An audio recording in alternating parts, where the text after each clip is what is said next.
জিনিস খুব ভালো এখানে হাঁটার অনেক জায়গা, হাঁটার অনেক। আমি আমার এলাকাতে বগুড়াতে একটা জায়গা বানিয়েছি, রোডস এর একটা জায়গা ছিল ছোট। লন্ডনে প্রধান উপদেষ্টার সাথে বৈঠকের সময় এভাবেই বলেছিলেন বিএনপির ভারপ্রাপ্ত চেয়ারম্যান তারেক রহমান। প্রধান উপদেষ্টার সাথে সাক্ষাতের সময় লন্ডনের পরিবেশ ও আবহাওয়া নিয়ে কথা প্রসঙ্গে তিনি একথা বলেন। বগুড়ার শাহজাহানপুর উপজেলার শাকপালা মোড়ে 2004 থেকে 2005 সালের মধ্যে পার্কটি নির্মাণ করেছিলেন তারেক রহমান।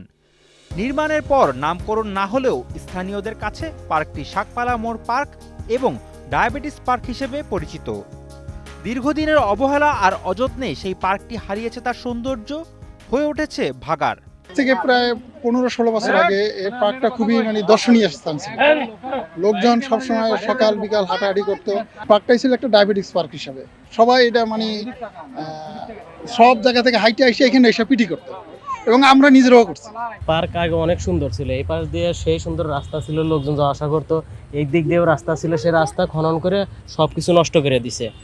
আর এখানে ল্যাম্পপোস্ট ছিল, সে বাল্বগুলো নিয়ে যায়, সবকিছু নষ্ট। আর এইদিকে দেখেন আপনার বসে থাকার জন্য সুন্দর সুন্দর স্পেস ছিল, সবকিছু একদম নষ্ট করে দিছে। এখন এটা যদি সংস্কার করা হয় তাহলে আগামীতে এখানে চলাচল সবকিছুর জন্য ভালো হবে। মাটিগুলা সরে গেছে, পুকুর বেদখল, সবকিছু একই অবস্থা। শহরের সাইডে এটা একটা নিরিবিলি স্থান, এইসব অনেক ভালো। পার্কটিতে রাখা হয় পুকুর, তার চারদিকে হাঁটার রাস্তা, ছাতাসহ বসার বেঞ্চ। এই সকল অনুষঙ্গ থাকার কারণে মানুষের কাছে অল্প সময়ের মধ্যে বিনোদনের অন্যতম স্থানে পরিণত হয় পার্কটি। শহরের মাঝে এমন প্রাকৃতিক মনোরম পরিবেশ উপভোগ করতেন শত শত মানুষ। বিএনপি যখন ক্ষমতায় ছিলেন না, ফ্যাসিস্ট যখন সরকাররা ক্ষমতা আসলো, ফ্যাসিস্ট আওয়ামী লীগ, তখন এই পার্কটি অত্যন্ত বেহাল অবস্থা হয়ে যায়, রক্ষণাবেক্ষণও হয় না এবং দীর্ঘদিন অবহেলিত অবস্থায় পড়ে থাকতে থাকতে এখন সেটি ভাগাড়ে পরিণত হয়েছে।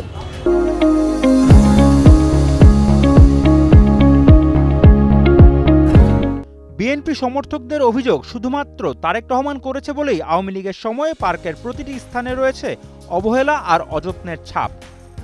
বগুড়াবাসীর দাবি দ্রুতই এই পার্কটি সংস্কার করা হোক। সুন্দর ওয়াকওয়ে এটা ছিল, যেটা মানুষ হাঁটতো ওখানে, কিন্তু এই গত 16 বছরে তার কোনো যত্ন নেওয়া হয়নি। এটা এখন জীর্ণ শীর্ণ। আশা করি এটা গণমাধ্যমে চলে গেছে, সবাই দেখেছেন। বর্তমান কর্তৃপক্ষ আমি ভিজিট করেছি সর্বশেষ এবং রোডসের কর্তৃপক্ষের সঙ্গে কথা বলেছি, তাদেরকে অনুরোধ করেছি যে আপনাদের সাধ্য মতো কিছু করা যায় কিনা, এবং তারা সেখানে গিয়েছেন, দেখেছেন এবং তারা কিছু করার আশ্বাস দিয়েছেন। তারেক রহমানের আবেগ মিশে আছে বগুড়ার মাটি ও মানুষের সাথে। প্রধান উপদেষ্টার সাথে বৈঠকে পার্কের কথা বলার পরেই জেলা প্রশাসক ও বিএনপির নেতাকর্মীরা স্থানটি পরিদর্শন করেন। তারপর আমি যেটা দেখি ওইখানে আসলে এখন হাঁটার উপযোগী নাই, ওইখানে ময়লা ফেলছে। এই জন্য আমরা এটা চিন্তা করেছি যে এটা যেহেতু সড়ক ও জনপথ বিভাগের জায়গা, এই জন্য সড়ক ও জনপথ বিভাগের নিয়মিত বাজেটের মধ্যে ওই জায়গাটা আসলে সংস্কার মেরামত করবে এবং পাশাপাশি শহরবাসীর যেহেতু বিনোদনের জায়গা এবং হাঁটার জায়গা তৈরি হবে, এই জন্য পৌরসভা অথবা আমাদের জেলা পরিষদের মাধ্যমে সেখানে আমরা কিছু কাজ করব। তো এটি আমরা শুরু করলে আমরা আশা করছি যে আগামী অর্থ বছরের শুরুতেই জুলাই মাসে এটা আমরা কাজ করার জন্য সুযোগ পাব এবং সেটি কাজ শুরু হলে 6 মাসের মধ্যেই আশা করি কমপ্লিট করতে পারবো। বগুড়া জেলা প্রশাসকের কথা মতো সংস্কার কাজ শুরু হলে খুব দ্রুতই বগুড়াবাসী ফিরে পাবে সেই সুন্দর পার্ক। আবারও সুশোভিত হয়ে প্রাণ ফিরে পাবে সেই পার্কটি, এমনটাই আশা বগুড়াবাসীর। বগুড়া থেকে তহমিদুর রহমানের পাঠানো তথ্যচিত্রে ডেস্ক রিপোর্ট, শাহেদ আলম ফাহিম, কালের কণ্ঠ।